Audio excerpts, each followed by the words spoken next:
Menjadi pengecer atau reseller sebuah produk bisa menjadi awal untuk memulai bisnis.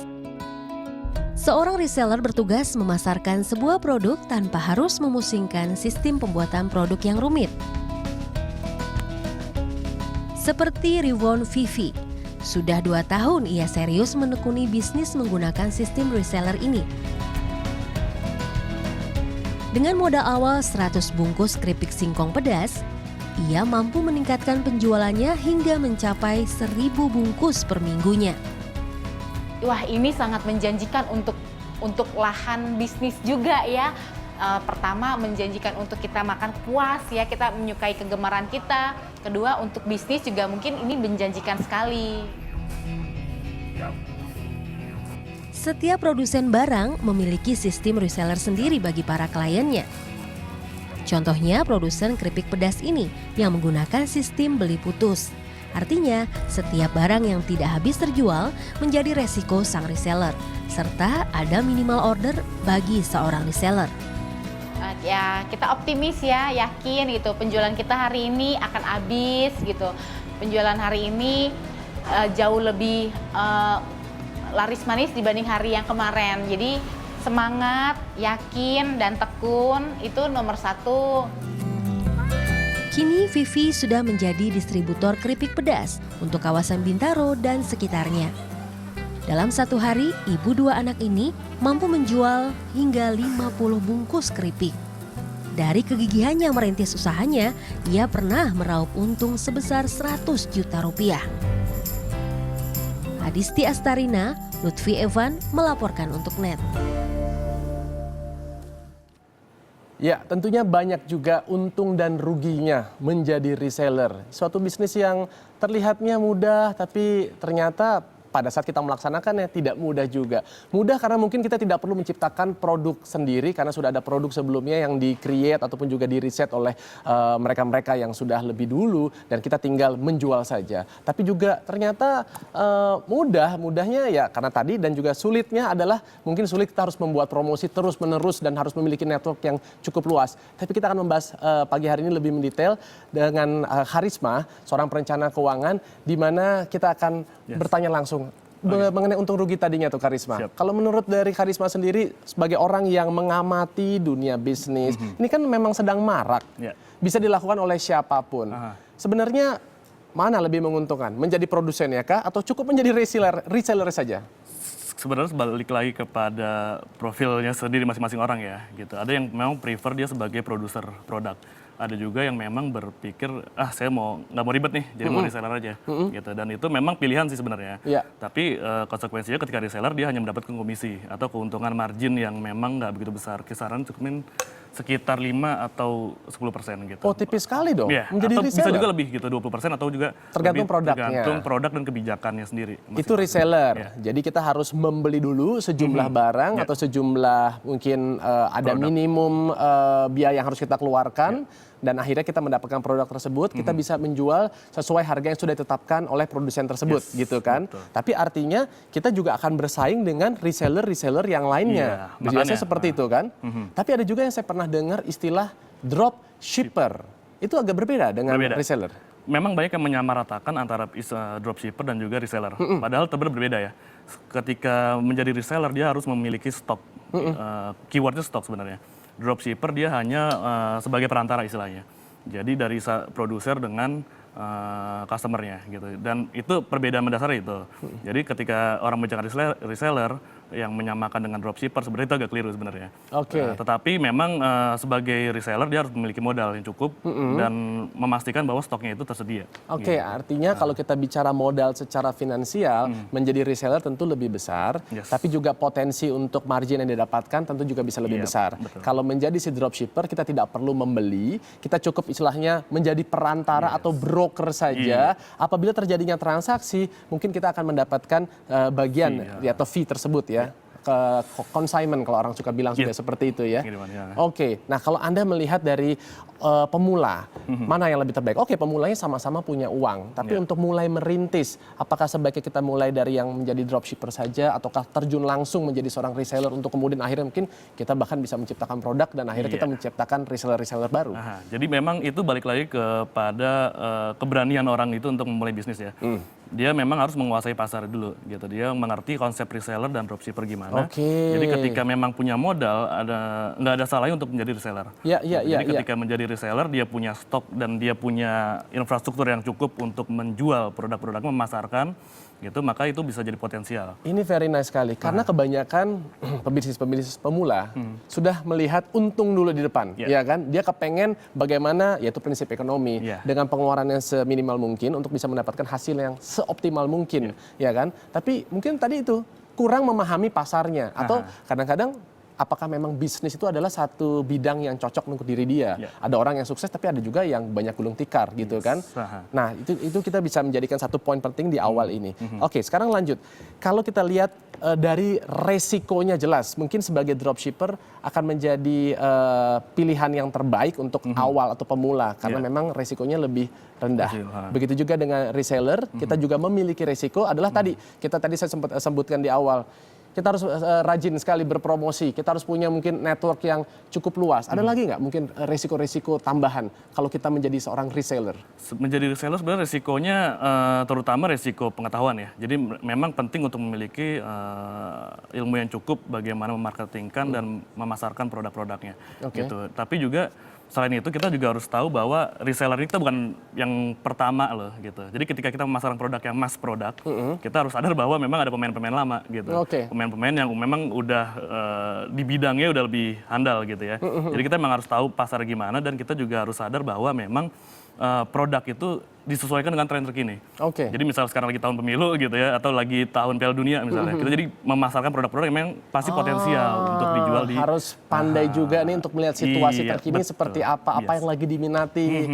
Nah, mungkin Anda berminat untuk menjadi seorang reseller ataupun juga dropshipper, silakan menghubungi kami di 295461188 bagi Anda yang berada di Jabodetabek dan 021295461189 bagi Anda yang berada di luar Jabodetabek. Oke, sekarang kalau kita ingin menjadi seorang reseller, produk apa sih sebenarnya saat ini yang lagi marak atau cukup banyak peminatnya? Di tahun sekarang pasti ya kita ngomongin soal bola nih. Banyak orang yang udah mulai. Bola? Udah mulai, kita catat nih, bola. Bola ya. Jadi udah mulai orang untuk bersiap-siap menjadi reseller kostum atau jersey bola gitu ya. Teman-teman juga banyak tuh ya di kantor dan sebagainya. Juga dia mikir bahwa memang ini saat yang tepat gitu. Dan kita kalau lihat kali mall-mall kan jersey-nya bukan lagi tim gitu, bukan lagi klub. Udah negara ya? Sekarang. Benar, gitu. Jadi memang Piala Dunia nanti Brazil. Trennya memang sekarang lagi di jersey bola dan juga memang pakaian-pakaian yang keseharian gitu ya, seperti jaket atau t-shirt yang memang orang bisa meminati setiap hari gitu ya. Tapi itu kayaknya kan lebih banyak laki-laki, sedangkan lebih banyak nih kaum hawan yang tertarik dengan bisnis-bisnis online atau menjadi reseller juga seperti ini. Kira-kira kalau untuk wanita atau perempuan Indonesia, apa sih produk-produk yang saat ini sedang digandrungi untuk menjadi bisnis digandrungi online? Relatif ya sebenarnya. Cuman yang masih jadi tren tentu sepatu, tas dan lain sebagainya yang berhubungan dengan keseharian wanita ya. Gitu. Tapi memang harus digarisbawahi bahwa wanita memang lebih cenderung menjadi bisnis reseller ini sebagai pemainnya gitu ya. Karena memang mungkin waktu yang lebih senggang apabila dia sebagai ibu rumah tangga, lebih mudah mengaturnya gitu ya, dan lebih mudah kontrolnya. Jadi suami mungkin sebagai pemodal, istri sebagai pemain yang menjadi pelaku resellernya. Tapi ada nggak tips dari Karisma gini? Kalau kita jualnya satu demi satu ketengan, kan sepertinya juga ya kurang menarik gitu. Gimana sih tipsnya untuk menjadi reseller tuh yang berhasil? Kita bisa misalnya mau menjual tuh langsung sekian item, sekian puluh item. Mungkin marginnya kita sedikit tapi bisa lebih masif gitu. Apa yang harus kita lakukan kira-kira? Menjual secara grosir ya gitu ya, jadi lebih banyak gitu. Tapi kita bukan produsennya nih. Memang kalau reseller itu cenderung lebih ke segmen yang personal ya, individual gitu. Tapi memang kita nggak bisa meremehkan individual ini, karena memang bisa jumlahnya lebih banyak malah daripada kita jual secara grup gitu. Bahkan orang ada yang berpikir bahwa kalau dia menjadi reseller dan reseller lagi gitu, jadi jual lebih banyak, itu lebih menguntungkan. Padahal juga relatif kan, karena orang-orang mungkin dengan menjual secara individu dari orang baik yang meminati, justru malah lebih banyak nanti kan. Baik, Gitu. sudah ada juga yang bergabung bersama kita di pagi hari ini, Aditya dari Blitar. Silakan Aditya. Iya, selamat pagi Mas Adrian. Selamat pagi, apa nih pertanyaannya? Ini saya mau sedikit cerita ini Mas. Oke, Ini kan saya fresh graduate, baru lulus aja kuliah. Nah ini coba merintis bisnis tentang madu. oke. Saya reseller. Mm-mm. Jadi saya kulaan, saya jual kembali.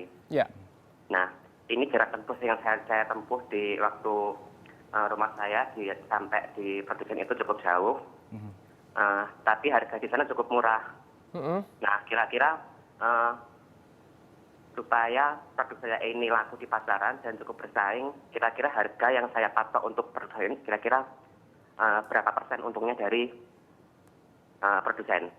Oke, boleh tahu Mas, mungkin Anda sekarang menjadi reseller, Anda mendapat potongan berapa persen dari produsen Anda dengan menjadi reseller?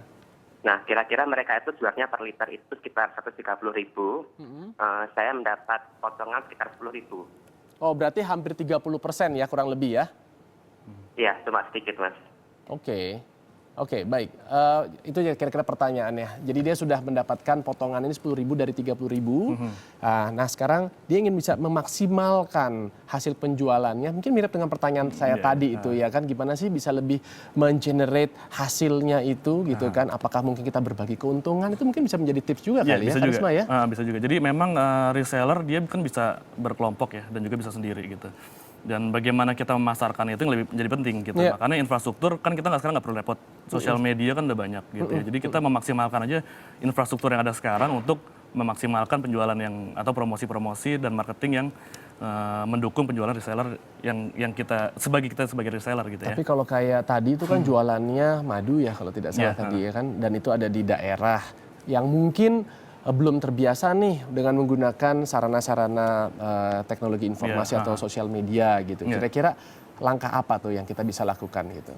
Sebenarnya sekarang sih keunggulannya jelas sosial media ya. Cuman kalau memang di luar itu dia tetap punya infrastruktur yang bisa mendukung setidaknya gitu ya. Alat komunikasi yang bisa mendukung penjualan produk dia sebagai reseller gitu ya. Karena memang cukup sulit ketika sekarang kita bicara reseller, kita tidak terjun langsung di dunia maya gitu ya atau di online gitu. Jadi memang perlu pertimbangan begitu. Tapi ketika kita memang di luar kota, kita persiapkan juga bahwa ini loh karena orang kan butuh kepastian gitu ya. Benar. Ketika kita kirim, dia trust dengan kita. Ini kan bisnis trust ya, reseller ini ya. Ketika dia trust dengan kita perhatikan pengirimannya itu berapa lama gitu dari daerah tersebut. Nah, mungkin Mas Aditya kalau memang terus masih menyaksikan tadi ya pemaparan dari Karisma, mungkin tambahan kalau dari saya seperti tadi itu untuk sosial media kita bisa berdayakan, terutama misalnya Facebook, apalagi produknya ini kan yang membutuhkan visualisasi. Kalau Twitter mungkin lebih banyak kata-kata dan juga lebih terbatas. Nah, Anda mungkin bisa taruh produk Anda di situ dan Anda juga bisa membuka kesempatan untuk menjadi reseller yang lapis keduanya dengan Anda mungkin mengurangi sedikit keuntungan tapi secara volume lebih besar sehingga omset yang Anda dapatkan di setiap bulannya mudah-mudahan akan lebih baik daripada sebelumnya gitu ya. Betul. Oke, kita akan tahan terlebih dahulu pertanyaan dari saya karena sudah ada yang mau bergabung mungkin juga ingin bertanya. Halo, selamat pagi. Selamat pagi. Selamat pagi Mbak, dengan Mbak siapa di mana? Dengan Galuh Mbak Galuh di mana nih? di Depok. Oh di Depok, dekat ya. Oke, apa pertanyaannya ke Mas Karisma? Begini, saya kebetulan juga pelaku online shop untuk reseller. Sudah 2 tahun. Tapi ada kayak kekurangan gitu. Bagaimana cara memaintain reseller di bawah kita? Karena reseller di bawah kita juga kan memberikan keuntungan untuk menaikkan omset juga kan. Pasti. Cuma kadang ada kejenuhan gitu di bawah reseller saya untuk terus-menerus melakukan promosi atau melakukan peningkatan penjualan seperti itu. Oke, kalau boleh tanya yang Mbak sudah lakukan hingga saat ini apa?